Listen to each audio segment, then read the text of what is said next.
दरवर्षी 8 मार्चला सगळीकडे जागतिक महिला दिनाचा उत्साह असतो. मोबाईलवर सोशल मीडिया उघडलं की महिला दिनासंबंधित पोस्ट, व्हिडिओ दिसतात.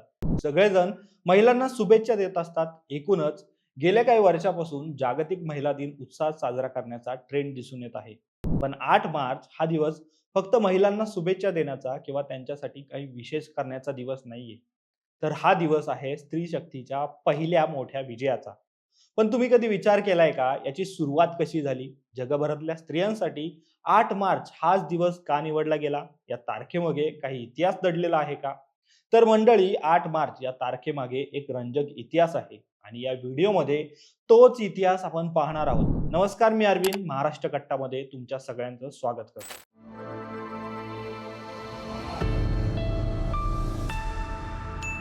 आज 21व्या शतकात आपण दरवर्षी 8 मार्चला जागतिक महिला दिन साजरा करतो.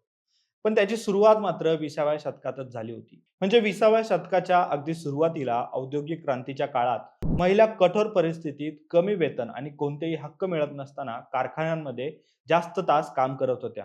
आणि त्यावेळी समाजात आणि कामाच्या ठिकाणी देखील महिलांना दुय्यम वागणूक दिली जात होती. आणि यातूनच महिलांमध्ये असलेला असंतोष वाढत होता आणि त्यामुळेच या असंतोषाचा एक दिवस उद्रेक झाला आणि आंदोलनाचं स्वरूप प्राप्त झालं. अमेरिकेमधील महिलांनी 8 मार्च 1908 या दिवशी न्याय आणि समान वागणुकीसाठी पहिला मोठा निषेध मोर्चा न्यूयॉर्क शहरात काढला, जिथे हजारो महिलांनी चांगलं वेतन मिळावं, कामाचे तास आणि मतदानाचा अधिकार मिळावा या मागण्यांसाठी रस्त्यावर उतरून आंदोलन केलं. त्यावेळी सुमारे 15,000 महिला या आंदोलनात सहभागी झाल्या होत्या आणि या आंदोलनामधूनच महिलांचा आवाज त्यावेळी सगळ्या जगासमोर आला. त्यामुळे राजकीय पक्षांना देखील महिलांच्या या आंदोलनाची दखल घ्यावी लागली.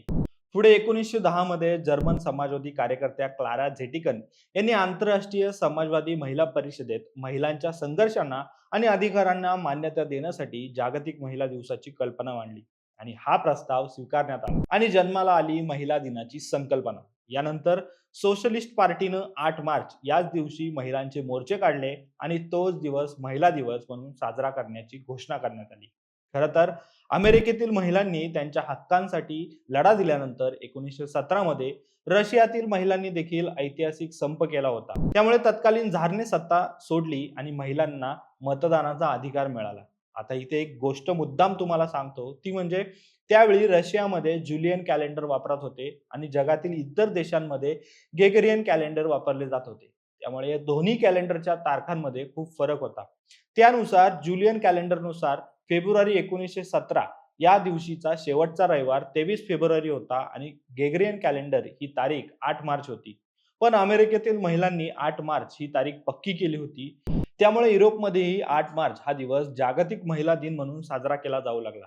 पण त्याला अधिकृत मान्यता मिळाली ती 1975 साली आणि 1975 ला जागतिक महिला दिनाला अधिकृत मान्यता मिळाल्यानंतर 1977 मध्ये संयुक्त राष्ट्रांनी लैंगिक समानता, महिलांचे हक्क आणि सक्षमीकरणाला प्रोत्साहन देण्यासाठी 8 मार्च हा दिवस जागतिक महिला दिन म्हणून अधिकृतपणे घोषित केला आणि तेव्हापासून महिलांच्या सामाजिक, आर्थिक, सांस्कृतिक आणि राजकीय कामगिरीची ओळख करून देण्यासाठी हा दिवस जागतिक स्तरावर साजरा केला जातो. विशेष करून महिला आणि पुरुषांमधील लिंगभेद कमी करून समानतेच्या मार्गाने चालणं हा महिला चळवळीचा मूळ हेतू आहे.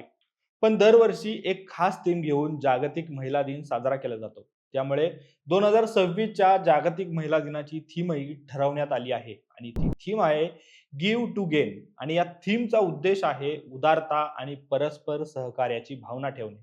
म्हणजेच एकमेकांना मदत केली तर सर्वांना याचा लाभ होतो. त्यामुळे यंदाच्या जागतिक महिला दिन तुम्ही नक्की कसा साजरा करणार आहात ते कमेंट करून नक्की सांगा.